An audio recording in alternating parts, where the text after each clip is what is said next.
Este capítulo se restringirá, tanto quanto permitam as complexidades do assunto, a uma descrição da natureza, aparências, propriedades e etc., do plano ou mundo astral. O estudante inteligente compreenderá a imensa dificuldade de se dar, em linguagem física, uma descrição adequada do mundo astral. A tarefa tem sido comparada à de um explorador de alguma desconhecida floresta tropical, a quem pedem que dê uma descrição completa da região que atravessou. As dificuldades de descrever o mundo astral ainda são complicadas por dois fatores. Primeiro, a dificuldade de transpor corretamente do plano astral para o físico a lembrança do que foi visto. E segundo, o fato de a linguagem do plano físico ser inadequada para expressar muito do que há para se dizer. Uma das mais importantes características do mundo astral é a de estar cheio de formas que se modificam constantemente. Vemos que ali existem não apenas formas-pensamentos, compostas de essência elemental e animadas por um pensamento, mas também vastas massas de essência elemental das quais as formas constantemente emergem e nas quais elas constantemente desaparecem. A essência elemental existe em centenas de variedades em cada subplano, como se o ar fosse visível e estivesse em constante movimento ondulatório, mostrando um colorido igual ao da madrepérola. Correntes de pensamentos estão continuamente agitando essa matéria astral. Os pensamentos fortes persistindo como entidades durante muito tempo, os mais fracos vestindo-se de essência elemental e dissolvendo-se novamente. Já vimos que a matéria astral existe em 7 ordens de textura, correspondendo aos 7 graus físicos de sólido, líquido, gasoso e etc. Cada uma dessas 7 ordens de matéria é a base de um dos 7 níveis, subdivisões ou subplanos, como são diferentemente chamados, do plano astral. Tornou-se habitual falar-se desses 7 níveis como sendo arranjados uns sobre os outros, ficando o mais denso na base e o mais fino no topo. Em muitos diagramas eles são realmente desenhados dessa maneira. Há uma certa verdade nesse método de representação, mas não toda a verdade. A matéria de cada subplano interpenetra a do subplano que lhe está abaixo. Consequentemente, na superfície da Terra, todos os 7 subplanos existem juntos, no mesmo espaço. Em todo caso, também é verdade que os subplanos astrais superiores se estendem mais para longe da Terra física do que os subplanos mais densos. Uma analogia bastante boa da relação entre os subplanos astrais nós temos no mundo físico. Em considerável medida, os líquidos interpenetram os sólidos. Por exemplo, a água se filtra no solo. Os gases interpenetram os líquidos. A água contém habitualmente volume considerável de ar, e assim por diante.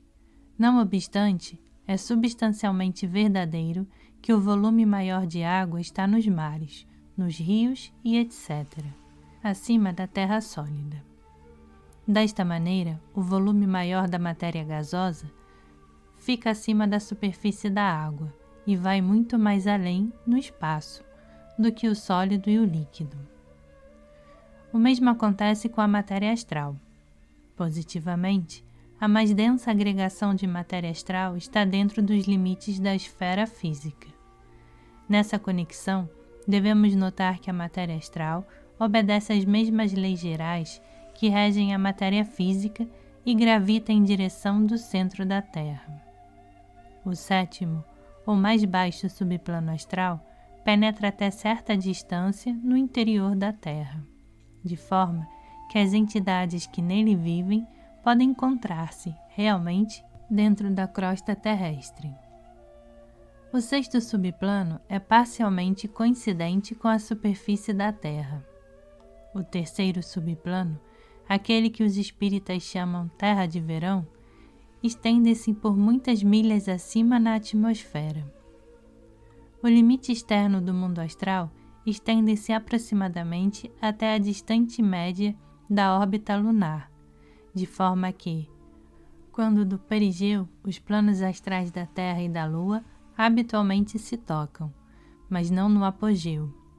Nota: a Terra e a Lua estão a uma distância de aproximadamente 240 mil milhas. Daí o nome que os gregos davam ao plano astral, o mundo sublunar. As 7 divisões entram naturalmente em 3 grupos: a sétima ou a mais baixa; b, a sexta, a quinta e a quarta; e c, a terceira, a segunda e a primeira.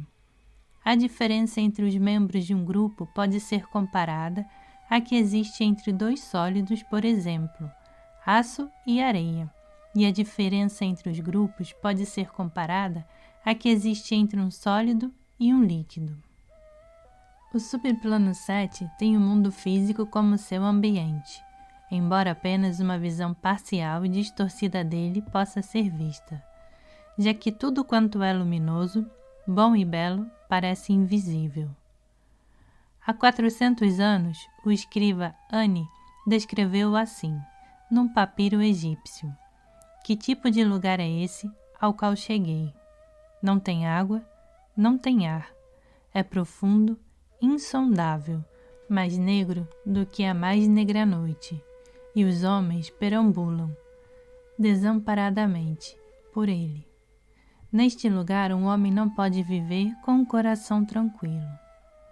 Para o ser infeliz que está naquele nível, é verdade realmente que toda a terra está cheia de escuridão e de moradias cruéis, mas é uma escuridão que irradia dele próprio e leva-o a passar sua existência em noite perpétua de mal e horror.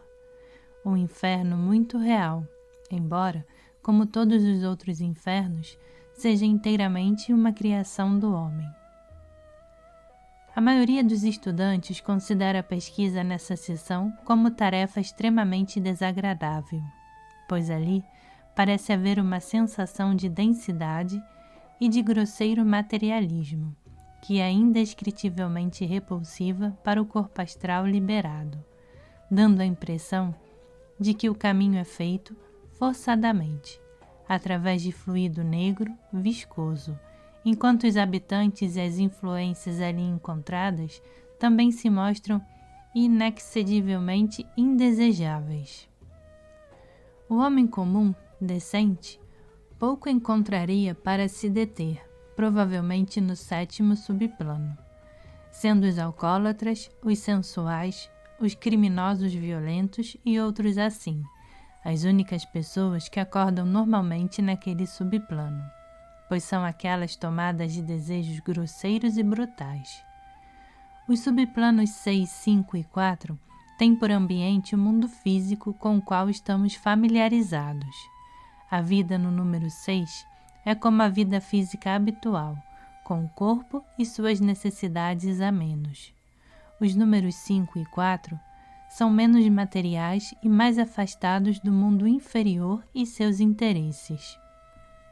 Como acontece com o físico, a matéria astral mais densa é densa demais para as formas habituais da vida astral. Mas nesse mundo moram outras formas que lhe são próprias e inteiramente desconhecidas dos estudantes da superfície. No 5º e 4º subplanos, as associações meramente terrenas vão se tornando cada vez menos importantes, e as pessoas que ali estão tendem sempre mais e mais a modelar seu meio ambiente em concordância com os seus pensamentos mais persistentes. Os subplanos 3, 2 e 1, embora ocupando o mesmo espaço, dão a impressão de estarem muito distantes do mundo físico e, por conseguinte, menos materiais. Nesses níveis, as entidades perdem de vista a Terra e seus assuntos.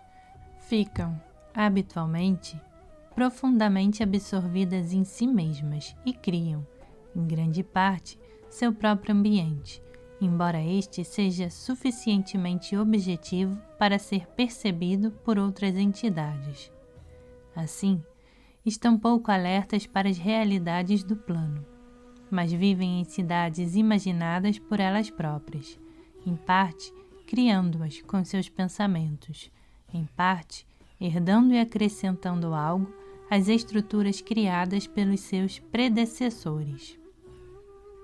Ali se encontram as felizes regiões de caça do Pele Vermelha, o Valhalla dos nórdicos, o paraíso repleto de Uris dos muçulmanos, a entrada de ouro e pedras preciosas da Nova Jerusalém dos cristãos, o céu cheio de escolas do reformador materialista. Ali também está a terra de verão, dos espíritas, na qual existem casas, escolas, cidades e etc., que bastante reais, como se mostram nessa ocasião, tornam-se, para uma percepção mais clara, deploravelmente diferentes daquilo que seus deleitados criadores imaginam que sejam. Apesar disso, muitas das criações mostram-se de uma beleza real, embora temporária, e um visitante que não conhece nada mais alto poderia perambular alegremente pelo cenário natural arranjado, que, seja como for, é muito superior a tudo o que existe no mundo físico. Ou talvez esse visitante preferisse construir seu cenário de acordo com a sua própria fantasia. O segundo subplano é a morada, especialmente, do beato egoísta e nada espiritual. Ali, ele usa sua coroa de ouro e cultua sua própria representação grosseiramente material, de deidade particular de seu país na ocasião. O primeiro subplano é apropriado especialmente para os que, durante a vida na Terra, dedicaram-se a trabalhos materialistas, mas intelectuais, fazendo não para ajudar seus semelhantes, mas por ambição egoísta ou simplesmente por amor do exercício intelectual. Tais pessoas podem permanecer nesse subplano por muitos anos, felizes por desenvolver seus problemas intelectuais, mas sem fazer bem a ninguém e tendo pequeno progresso em seu caminho para o mundo celestial. Neste último, o subplano atômico, os homens não constroem para si próprios concepções imaginárias, como fazem nos planos inferiores. Pensadores e homens de ciência muitas vezes utilizam, para fins de seus estudos, quase todos os poderes do plano astral por inteiro, já que podem descer quase até o físico, dentro de certos limites. Assim, podem descer rapidamente sobre a contraparte astral de um livro físico e extrair dela a informação desejada. Com facilidade, entram em contato com a mente de um autor, gravam nela as suas ideias e, em troca, recebem as dele. Às vezes, retardam seriamente sua partida para o mundo celestial, pela avidez com que seguem as linhas de um estudo e de uma experiência no plano astral. Embora falemos da matéria astral como sólida, ela nunca o é, realmente mostrando-se apenas relativamente sólida. Os alquimistas medievais simbolizavam a matéria astral pela água, por causa de sua fluidez e penetrabilidade. As partículas na matéria astral mais densa ficam bem separadas, relativamente ao seu tamanho, mais do que mesmo as partículas gasosas. Daí ser mais fácil para dois corpos da mais densa matéria astral passarem um pelo outro, do que seria para o mais leve gás o difundir-se no ar. As pessoas no plano astral podem passar e passam uma através das outras constantemente, bem como através de objetos astrais fixos. Não pode haver nunca o que chamamos colisão, e sob circunstâncias comuns, dois corpos que se interpenetram nem sequer são afetados de forma apreciável. Se, entretanto, a interpenetração se prolonga por algum tempo, tal como quando duas pessoas se sentam lado a lado numa igreja ou num teatro, um efeito considerável pode ser produzido. Se um homem pensou numa montanha como um obstáculo, não pode passar através dela. Aprender que aquilo não é um obstáculo é precisamente o objetivo de uma parte do que é chamado teste da Terra. Uma explosão no plano astral pode ser temporariamente desastrosa, tanto como uma explosão de dinamite no plano físico. Mas os fragmentos astrais rapidamente se reúnem outra vez. Assim, não pode haver um acidente no plano astral, em nosso sentido da palavra, porque o corpo astral, sendo fluídico, não pode ser destruído ou permanentemente lesado, como acontece com o corpo físico. Um objeto puramente astral pode ser movido através de uma mão astral, se a pessoa o quiser, mas o mesmo não acontece com a contraparte astral de um objeto físico. Para mover essa contraparte, seria necessário materializar a mão e mover o objeto físico. Então, a contraparte astral o acompanharia naturalmente. A contraparte astral ali está porque o objeto físico também está ali. Tal como o perfume de uma rosa é sentido no aposento porque a rosa ali se encontra. Não se pode mover um objeto físico movendo sua contraparte astral, assim como não se pode mover uma rosa movendo seu perfume. No plano astral, não se toca nunca a superfície das coisas, como para sentir se são duras ou macias, ásperas ou lisas, frias ou quentes, mas entrando em contato com a substância interpenetrante, vem a consciência de um ritmo diferente de vibração, que pode naturalmente ser agradável ou desagradável, estimulante ou depressiva. Assim, se alguém está de pé sobre a terra, parte de seu corpo astral interpenetra o chão, sob os pés, mas o corpo astral não terá consciência disso através de alguma coisa que corresponda a uma sensação de dureza, ou por qualquer diferença no poder de se movimentar. No plano astral, não se tem a impressão de saltar sobre um precipício, mas é simplesmente a de flutuar sobre ele. Embora a luz de todos os planos venha do Sol, ainda assim, o efeito que ela produz no plano astral é inteiramente diferente do que lhe daria ao físico. No mundo astral, há uma luminosidade difusa, que é evidente, não emana de qualquer direção especial. Toda a matéria astral é luminosa em si mesma, embora um corpo astral não se pareça a uma esfera pintada, e sim antes a uma esfera de fogo vivo. Jamais há escuridão no plano astral. A passagem de uma nuvem no plano físico diante do Sol não faz qualquer diferença no plano astral, como também não faz a sombra que aqui na Terra chamamos noite. Todos os corpos astrais são transparentes, não há sombras. As condições climáticas e atmosféricas não têm diferença virtual para o trabalho nos planos astral e mental. Estar numa grande cidade faz uma grande diferença por causa das massas de formas pensamentos. No plano astral, há muitas correntes que tendem a levar consigo pessoas destituídas de vontade, e mesmo aquelas que têm vontade, mas não sabem como usá-la. Não há nada que se pareça ao sono no mundo astral.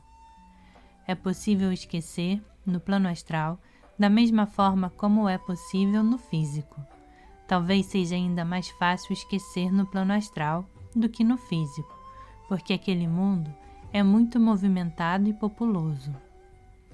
Conhecer uma pessoa no plano astral não significa conhecê-la no mundo físico.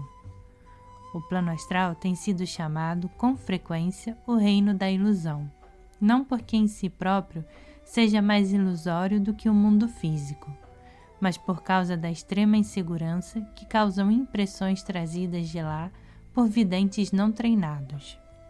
Isso se aplica através de duas notáveis características do mundo astral. Primeira, muitos dos seus moradores têm o maravilhoso poder de modificar sua forma com versátil rapidez, e também o de fascinar ilimitadamente aqueles com os quais desejam divertir-se. E 2. A visão astral é muito diferente e muito mais extensa do que a visão física. Assim, com a visão astral, um objeto é visto, por assim dizer, por todos os lados ao mesmo tempo, sendo cada partícula no interior de um sólido tão claramente aberta à vista como as que estão por fora, e tudo inteiramente livre da distorção da perspectiva. Se olharmos para um relógio astralmente, veremos a face e todas as rodas separadamente, mas nada sobre outra coisa qualquer. Olhando para um livro fechado, veremos cada página, não através das outras páginas, adiante ou atrás delas, mas veremos diretamente cada página, como se fosse a única a ser vista. É fácil ver que, sob tais condições, mesmo os objetos mais familiares podem ser inteiramente irreconhecíveis de início, e que um visitante sem experiência pode bem encontrar muitíssima dificuldade para compreender o que realmente está vendo, e ainda mais para traduzir sua visão para a muito inadequada linguagem do falar comum. Ainda assim, um momento de consideração mostrará que a visão astral se aproxima muito mais da verdadeira percepção do que a visão física, que está sujeita a distorções da perspectiva. Além dessas possíveis fontes de erro, as coisas ainda se complicam mais pelo fato de a visão astral conhecer formas de matéria que, embora ainda puramente físicas, são, apesar disso, invisíveis sob condições comuns. Assim, por exemplo, são as partículas que compõem a atmosfera, todas as emanações que estão sendo continuamente libertadas por tudo quanto tem vida, e também os 4 graus de matéria etérica. Ademais, a visão astral traz à visão outras e diferentes cores, para além dos limites do espectro comum visível, os raios infravermelhos e ultravioletas, conhecidos pela ciência, sendo claramente visíveis para a visão astral. Para tomar um exemplo concreto, uma rocha, vista com visão astral, não é apenas massa inerme de pedra. Com a visão astral, o todo da matéria física é visto, e não apenas uma pequena parte dela. 2. As vibrações das partículas físicas são perceptíveis. 3. A contraparte astral, composta de vários graus de matéria astral, todas em constante movimento, é visível. 4. A vida universal, prana, é vista circulando através da rocha e irradiando dela. 5. Uma aura será vista a envolvê-la. 6. Sua essência elemental própria é vista impregnando-a, sempre ativa, mas sempre flutuando. No caso dos reinos vegetal, animal e humano, as complicações são, como é natural, muito mais numerosas. Um bom exemplo do tipo de erro que tende a ocorrer no plano astral é a frequente inversão de qualquer número que o vidente tenha registrado, de forma que é possível dizer, vejamos, 139 por 931, e assim por diante. No caso de um estudante de ocultismo treinado por um mestre competente, tal erro seria impossível, a não ser que fosse devido a uma grande pressa ou negligência, pois esse aluno tem de passar através de longo e variado curso de instruções nessa arte de ver corretamente. Um vidente treinado em tempo adquire uma certeza e confiança no trato com os fenômenos do plano astral, que excedem a qualquer coisa possível na vida física.